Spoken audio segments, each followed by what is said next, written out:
Bonjour et bienvenue sur France 24 et sur Radio France Internationale pour une interview exclusive avec le président de la République du Sénégal, Macky Sall. Avec moi pour l'interview, Christophe Boisbouvier de Radio France Internationale. Monsieur le Président, bonjour. Bonjour.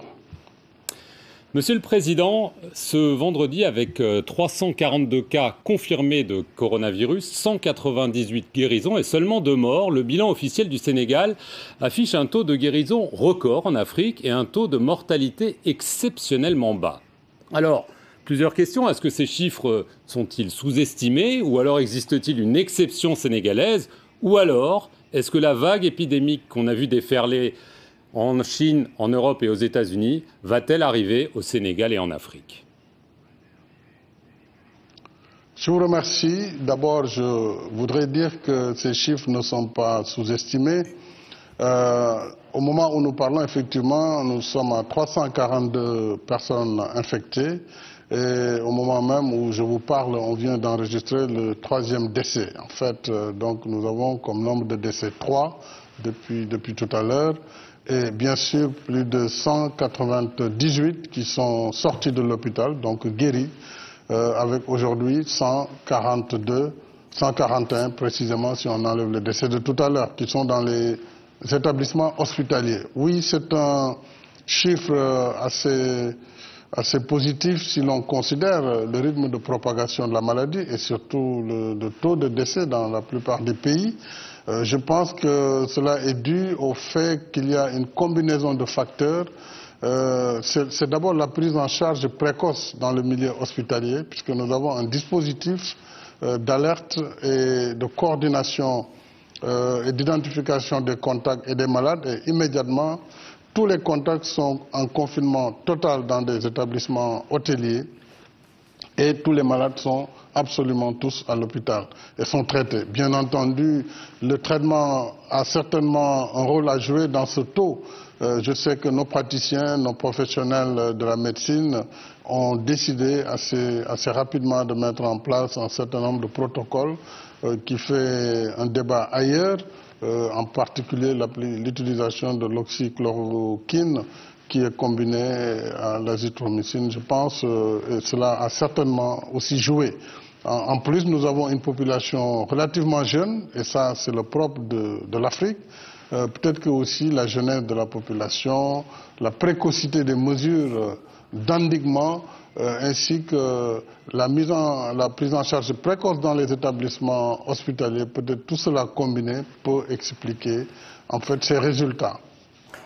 Alors, Monsieur le Président, vous parlez de la chloroquine. C'est en effet un médicament qui fait polémique, notamment en Europe et aux États-Unis.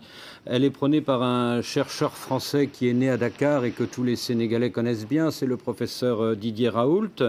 Certains l'accusent de manquer de rigueur scientifique, mais vous, dans les hôpitaux sénégalais, je crois que dès qu'un patient est testé positif, vous le mettez tout de suite sous chloroquine, sauf contre-indication ?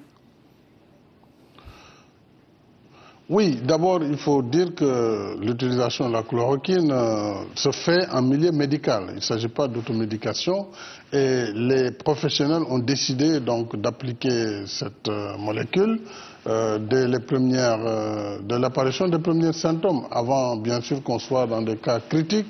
Pour le moment, on a eu très peu de cas critiques. Et aujourd'hui, on parle d'urgence sanitaire mondiale, il y a la pandémie qui fait des ravages. Je pense que pour les professionnels qui ont des malades entre les mains et qui doivent les soigner, alors que la chloroquine a fait des résultats importants, je pense que le débat peut certainement se poursuivre. Mais le plus important, c'est de guérir les malades. Et si l'on considère les bienfaits, en tout cas de cette molécule par rapport au risque, en tout cas en Afrique, la balance pèserait plutôt du côté des bienfaits. En Afrique, on connaît bien la chloroquine à travers sa version nivaquine que nous avons tous consommée en quantité pendant notre jeunesse dans les écoles. C'était des moyens de prophylaxie contre le paludisme. Oui, on peut toujours parler des effets. Mais pour le moment, en tout cas, nous avons un taux de guérison remarquable. La courbe a dépassé, depuis le 12 juin, le nombre de guéris a dépassé le nombre de malades dans les hôpitaux. Et cette courbe progresse. Et je pense qu'à terme, si nous arrivons à maîtriser l'autre problème majeur que nous avons, la contamination communautaire, qui, elles, ne relient pas le malade à des cas connus, évidemment, c'est ça aujourd'hui le plus grand risque pour nous et nous allons prendre de nouvelles mesures pour contenir également cette propagation communautaire de la contamination. Je dois saluer les résultats, le travail du professeur Didier Raoult, et je suis d'autant plus heureux que c'est un natif de Dakar et donc du Sénégal, et je pense qu'il continue d'ailleurs de travailler avec nos scientifiques, avec nos médecins, à travers ces laboratoires. Et je pense que pendant une crise comme celle-là, on peut voir ce qui peut soigner d'abord les malades, après la polémique pourra se poursuivre. Puisque naturellement, quand on est en urgence, on peut quand même se passer un peu de certains protocoles en période normale. Le résultat, c'est qu'il y a quand même des malades guéris et en plus grand nombre. Et ça, c'est, je crois, ce qui compte le mieux. Monsieur le Président, alors le Sénégal a mis en place un programme de résilience économique et sociale, un coût global de 1000 milliards de francs CFA, environ 2 milliards d'euros. Il y a aussi des mesures sanitaires, des mesures qui affectent la vie des Sénégalais tous les jours. Il y a un couvre-feu de 20h jusqu'à 6h du matin, mais il n'y a pas de confinement total pour le moment. Est-ce que vous pensez sérieusement à cette option de confinement total ou alors est-ce que vous préférez peut-être l'alternative d'un dépistage massif pour éviter que la pandémie ne se répande? Alors, le Sénégal a fait le choix dès le départ de prendre des mesures graduelles et de suivre l'évolution de la maladie et d'adapter ses ripostes et ses réponses aux résultats obtenus. Ce qui fait que la première mesure a été la fermeture des établissements, alors que nous étions à moins de 20 cas, la fermeture des aéroports, des frontières terrestres, aériennes et maritimes, ce qui fait qu'aujourd'hui nous n'avons plus aucun cas importé. Ensuite, nous sommes passés à l'état d'urgence et au couvre-feu de 18h à 6h du matin. Certainement, avec les nouveaux cas communautaires, nous allons réajuster les horaires du couvre-feu, peut-être remonter un peu plus, démarrer dès 18h et finir un peu plus tard, peut-être vers 7h du matin. Ensuite, la communication au niveau des communautés est très très importante. Alors, si tout cela ne suffit pas, en fonction de l'évolution, nous n'exclurons pas d'aller vers des mesures plus fortes. Mais en attendant, j'avais souhaité d'abord confiner totalement tous les contacts et que tous les malades également sont confinés dès lors qu'ils sont en milieu hospitalier, plutôt que de confiner toute la population. Mais si demain on devrait y arriver, on le ferait. Mais tout dépendra de l'évolution de la maladie. Mais considérant ce qui est en cours, je pense que nous pourrons y arriver sans le confinement total. Monsieur le Président, vous menez une campagne très importante pour l'allègement, voire l'annulation de la dette africaine. C'était ce mercredi, le G20 a décidé d'un moratoire sur une partie importante des quelques 44 milliards de dollars que l'Afrique aurait dû rembourser cette année. Alors concrètement, combien ce moratoire va-t-il dégager immédiatement dans le budget sénégalais pour lutter contre le coronavirus? Et plus largement, à quoi bon ce moratoire si ces paiements sont juste reportés à l'année prochaine? Est-ce que ce n'est pas reculer pour mieux sauter?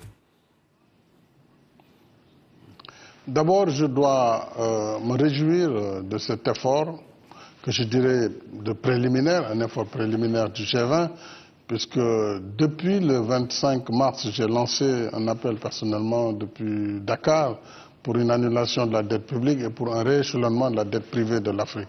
Je l'avais dit parce que justement en créant mon plan de riposte, j'ai constaté que le paiement des intérêts de la dette, si ce paiement avait été différé, me donnait quasiment la moitié du montant nécessaire à ce plan qui est à 2 milliards d'euros, comme vous le dites, à peu près, ou 1000 milliards de francs CFA.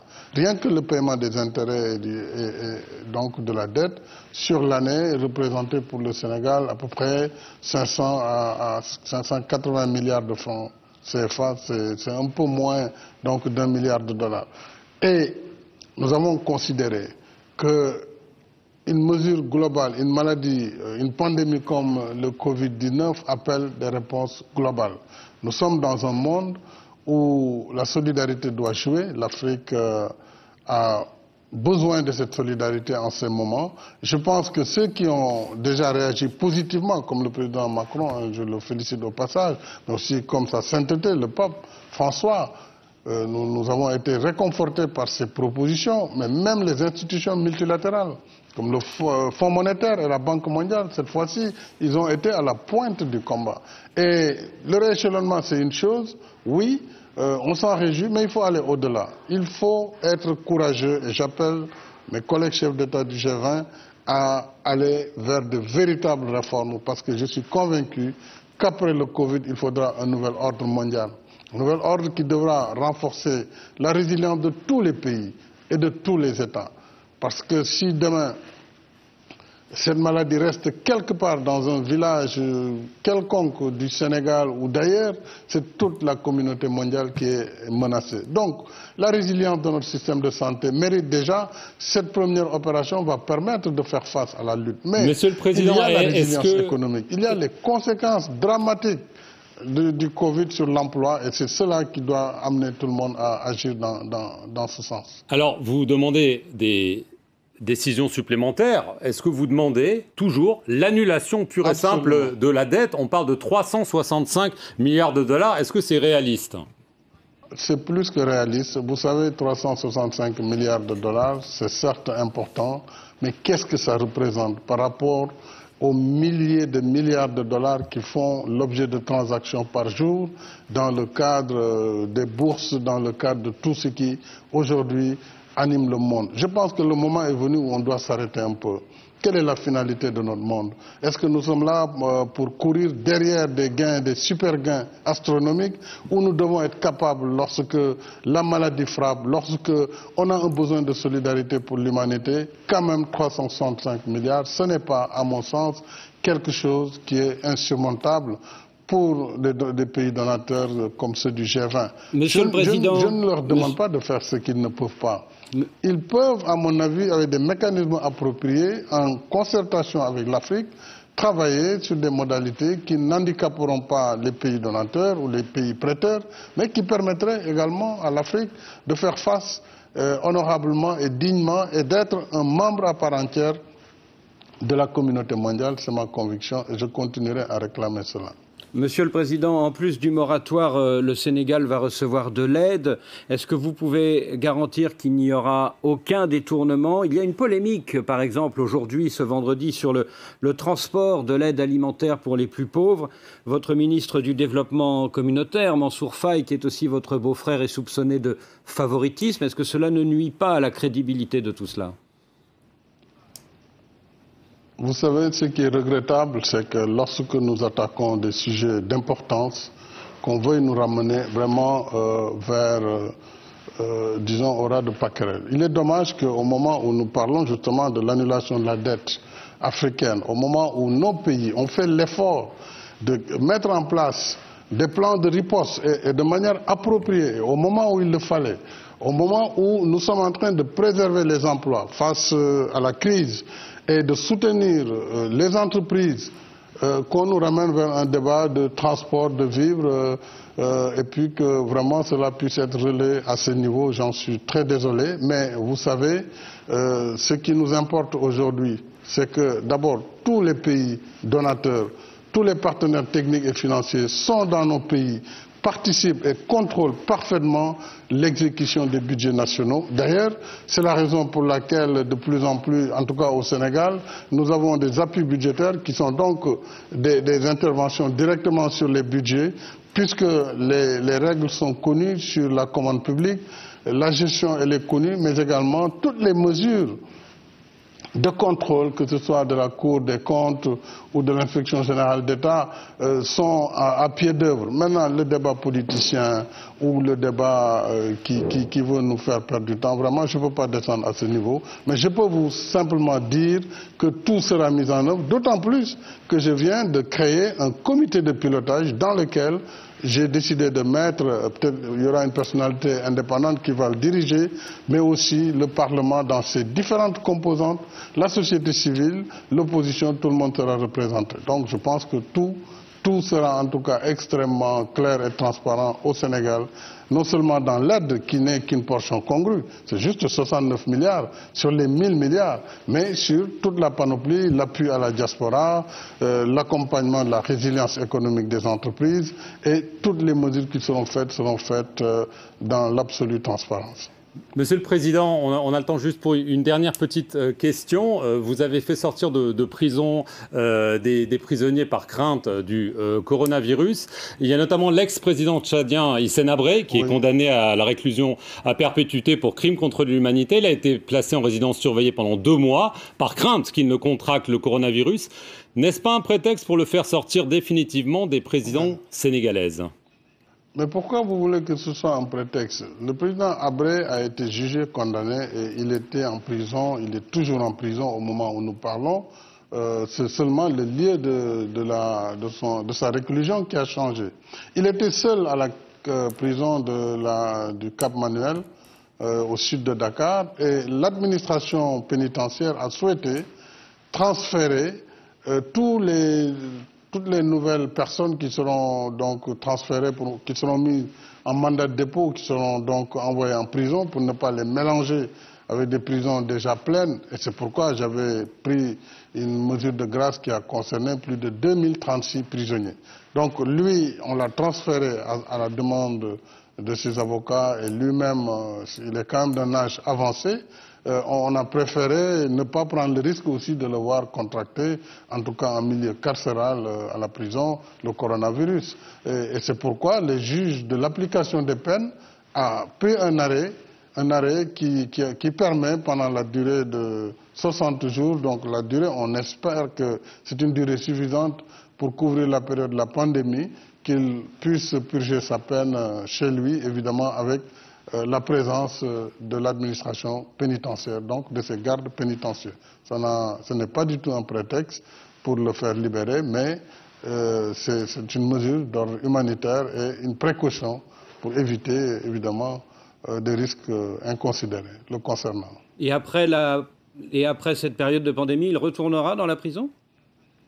Naturellement. Naturellement. Le juge a fait un arrêt pour 60 jours ou pour la durée de la pandémie. Quand elle finira naturellement, il devra rejoindre sa cellule. Monsieur le Président, merci de nous avoir accordé cet entretien et merci à vous de nous avoir suivis sur nos 2 antennes, Radio France Internationale et France 24.